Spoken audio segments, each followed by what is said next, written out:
The mindset is that even if you don't like the show, even if the show is bad, you still have to support it. They've already written 2 pieces at least, a piece in these publications in a week screaming about the Acolyte being canceled. They're really pissed off because they think that we won.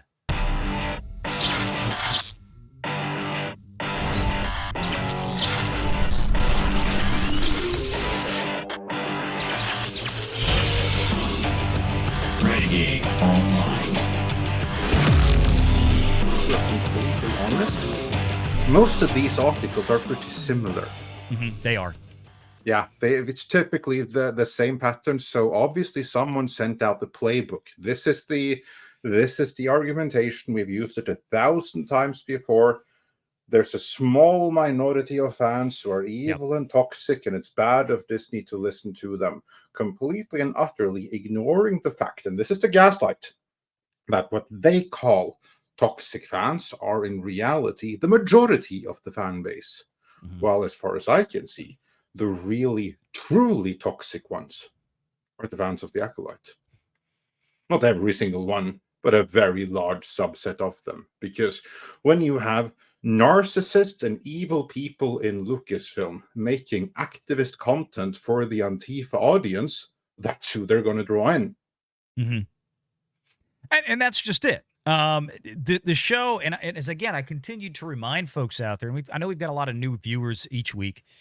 I continue to remind folks this show from its outset was billed much like Marvel Phases 4 and 5 were before it started dropping in late 21 with Shang-Chi. What do they come out and tell us about it? It's going to be the most diverse and representative Star Wars show ever. This was all the media, and to which we were like, okay, and? Like this, is that really that's the selling point? We should watch it because it's diverse and representative? They always lead with this, and then they act like when it doesn't work out, and they don't follow through with actually writing or creating a good product, and then people hate it, they use it as a crutch or as an excuse as you were racist. That's why you didn't like it. Of course. It was diverse. That was the selling point. Right. How can you not like it? What more can you ask for other than diversity? Yeah. The mindset is that even if you don't like the show, even if the show is bad, you still have to support it. Exactly, because it's diverse. Still have to, yes, because that matters more than story. Yeah, that's exactly it. It's always in the same cycle. Go ahead, Andre.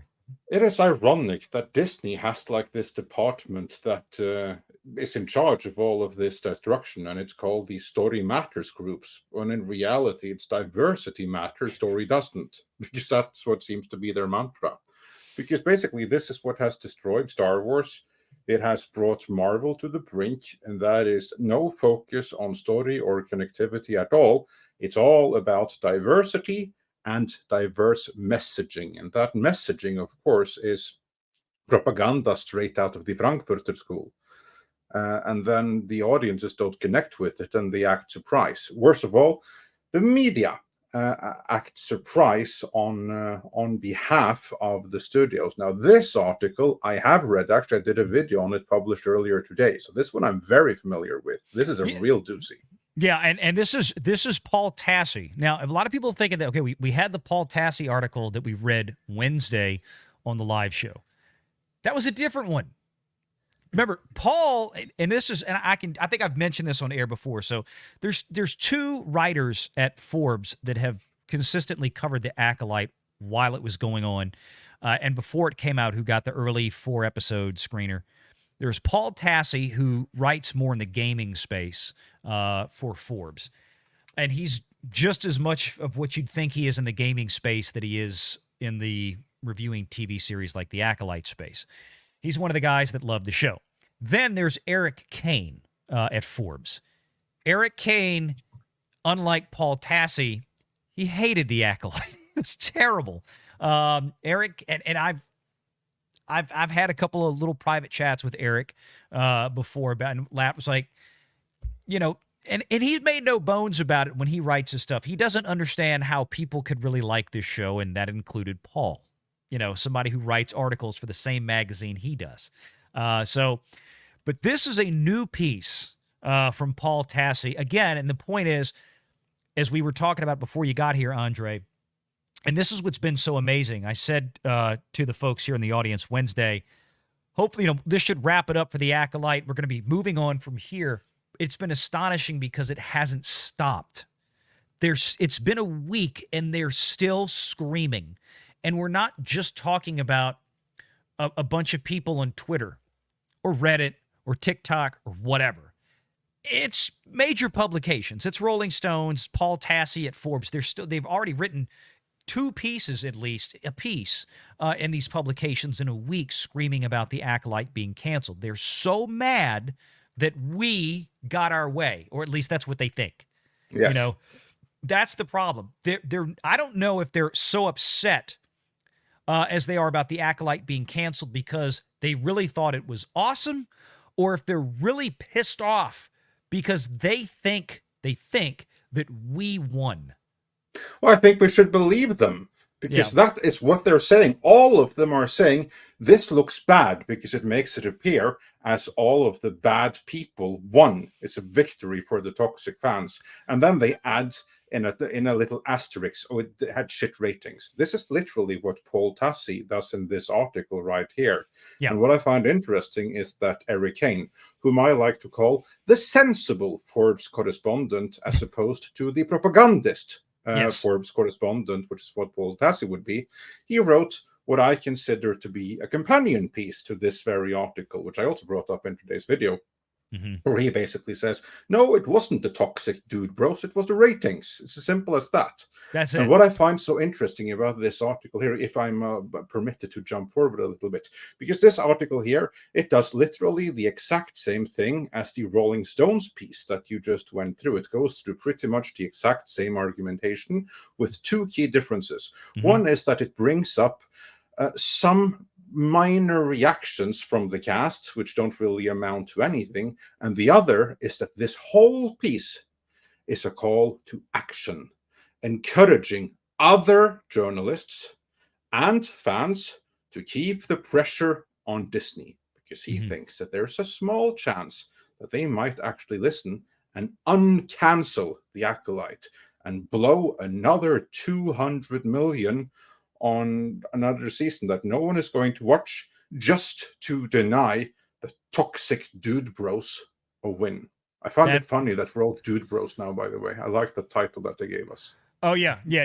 Dude bros, that's the new thing. And I've seen that, again, from a number of publications and tweets and whatnot, kind of using that phraseology. But, yeah, and again, it goes to show, and which part of the article, was that towards the end that you're talking about there? Yes, it's towards the very end. Like, see here, we have gotten to Vanessa a little bit more up.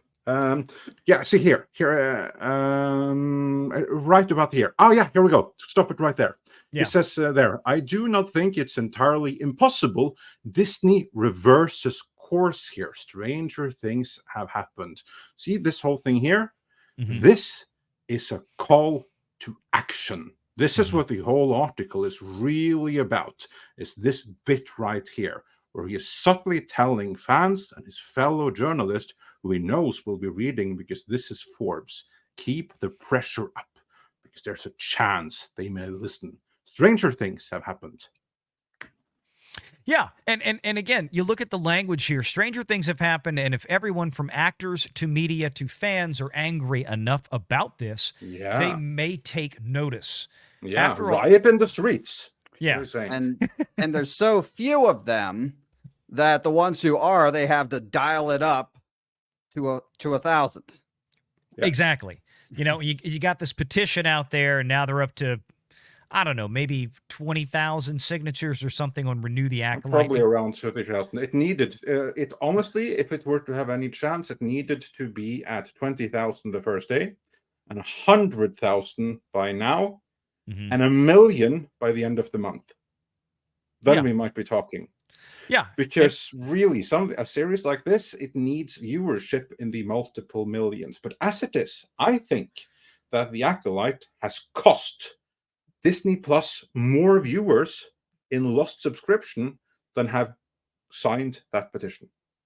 Yeah, and we won't really know what that looks like until November, But unless just Disney based on past releases. numbers. Just based on past numbers. But, well, you're right. I mean, look at this. I mean, Mandalorian Season 3. Remember we talked about this, was it a year ago now, Andre? So Disney Plus had been growing and growing. North American subscribers for Disney Plus, the most important, most valuable, most lucrative, money-wise, subscribers that Disney has, U.S. and Canada. Yeah. Okay? The highest ARPU, average revenue per user, comes from North America. This is their bread and butter. And remember, Mandalorian was the show that launched Disney Plus. They went from 0 to 10 million subscribers on Disney Plus after the first one day that they launched Disney Plus. Mandalorian led it off. Now, there's a lot of pent-up, remember in 2019, there was a lot of pent-up desire to get a Disney Plus subscription. It was $4.99 a month, and mostly it got signed up for by a bunch of parents with kids because it's like, boom, I can turn on Disney Plus now. Instead of going through this library of 400 DVDs I have to keep in the car to play in the mobile viewer, there's a lot of parents that signed up for it. Yeah, now they can't sue Disney, any of them. Right, exactly. They can't. Yeah, you can't sue. You signed up for Disney Plus. You can't haul Disney into court. Well, they backed off on that. We were going to talk about that again today, but Ron couldn't make it today again. We're going to try to get that done this week. But that being said, like I said, Mando built Disney Plus. Mando Season 2 comes out. They added a ton of new subs in that quarter, again, because there was such interest. The Luke Skywalker thing happened. Everybody was excited. Mando Season 3, for the first time in a while, maybe ever up to that point, it was inexplicable. Mando Season 3 dropped, and in the fiscal quarter that Mando Season 3 was on, they lost 500,000 subs. That's bizarre. That was when I saw that, I'm like, well, I knew Mando Season 3 was bad, but damn, it's like that was bad. This was a year ago. They should have at least held steady, maybe even added a few subs. And that wasn't just including, they lost a bunch of subs in Where India. would they have, tell me, where would they have added anything? What content have they released between The Mandalorian Season 3 and now that would have added even a single sub? Because from where I'm looking, they have only released weak woke shit. And I would imagine that for every new thing that they drop, they're going to see a slight increase, but the offset, but it's going to be more than offset by the cancellations. I think for each new Disney series released this past year would have been a net loss, even Ahsoka. Yeah, I think you're right. And I think maybe you're onto something there, and there may be an element to this that we're missing. And something that I hadn't considered is because we don't know this yet, and we never really will know for sure, again, unless Disney puts this out. But if we come to the earnings call in November, which would cover the final fiscal quarter for Disney's year, which they close their calendar, kids, on September 30th. So from July 1st to September 30th, that is Disney's fourth fiscal quarter. Third calendar quarter on the year, but fourth fiscal quarter for them. So the close of 2024. If they go into that earnings call in November and they report another decline in subscribership on Disney Plus, then we may have an answer. Because you see, the kids out there and the parents that have Disney Plus for the kids, as long as Bluey is still on Disney Plus, they're not going anywhere. Oh, they better never stop Bluey. No, they better, whatever that Australian company renews Disney for, if they tell them it's like, you want to keep Bluey, it's going to cost you $3 billion a year, they better pay it. Because if they don't, they're going to have the biggest subscriber loss on Disney Plus they've ever seen, and it will be unrecoverable. That is literally what is sustaining Disney Plus. You look at the Nielsen charts every week, you can see that. Bluey is the only thing that's way up at the top 10 for Disney Plus. But what's going to be interesting is not only did the Acolyte cost what it cost, and not only do we know the ratings for it were bad, how many, and only Disney would know this, how many people or how many subscriptions to Disney Plus did they lose directly because of it? That may be another thing that we're missing here, that could be one of the big reasons why within a month of this show being over, Disney obviously deliberately made this leak to Deadline to let everybody know they were not going to proceed any further with the Acolyte.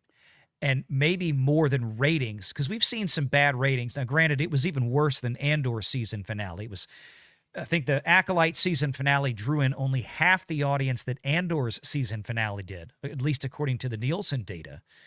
And they have more subs now on Disney Plus than they did when Andor was on the air. So that shouldn't have happened. But what if it cost them 500,000 subs? What if it cost them 250,000 subs? I have no idea. But if they had 1 million people watching that show, and not only did they have low viewership, but if 10% of the people actually said, I'm out of here, like they finished watching the episode and the next thing they did was hit cancel subscription on the remote, that may have been a big sign to Disney. That may have been what put it over the edge. But think again, that happened a lot. What do you think, Grizzly? I think it's, I would say that there's probably quite a few who dipped out as a result of, of this show. And, wasn't it, correct me if I'm wrong, but I did read this, like, wasn't it like they were planning a season 2? It was indeed canceled. They were working on season 2 up to like a month ago. And then something happened. And a lot of the fans of the show are getting really angry at using the word canceled. Because they're like, oh, it wasn't guaranteed. It wasn't. And they're pushing this narrative that like, oh, it wasn't guaranteed. We were just hoping, but no, it actually was canceled. Mm-hmm. Yeah, I don't know if there had forward. Yeah, and I don't know if there had been an official green light for season 2, and maybe that's what they want to refer to, but it doesn't matter. You're right. The show was obviously set up to be continued, and now it's not being continued. So whether you want to call it a hard cancellation or a soft cancellation, it doesn't matter. The show has been killed. The show clearly was, I mean, originally when they were filming this, because we were tracking it for years, but originally this show I thought was going to be basically a limited series. It was going to be a self-contained story, kind of like Obi-Wan, where it's just going to be, it's not a multi-season a show. It's meant to serve a purpose, and then that's it. It's a self-contained story. Well, then as it came forward, they started talking about more than one season and all this kind of stuff, and then we saw it, and it's like, well, no, they left it wide open to go because there's still, we have so many things that were never explained. Most of the show wasn't explained, but it was obvious that they needed to get to a season 2 to fix the mess that they made in the first season, but now that's not going to happen. So call it whatever kind of cancellation you want, but it's canceled. To me, it was deliberately construed in a way where you assume the fans are going to be into it, and now they must have a season 2, presumably because it was written with the intention that there be a second season. Everyone wanted it to happen, but as a formality, it had certain success thresholds it needed to meet in order to get a second season. Just like any TV series has. It's like the same with any regular network TV series, right?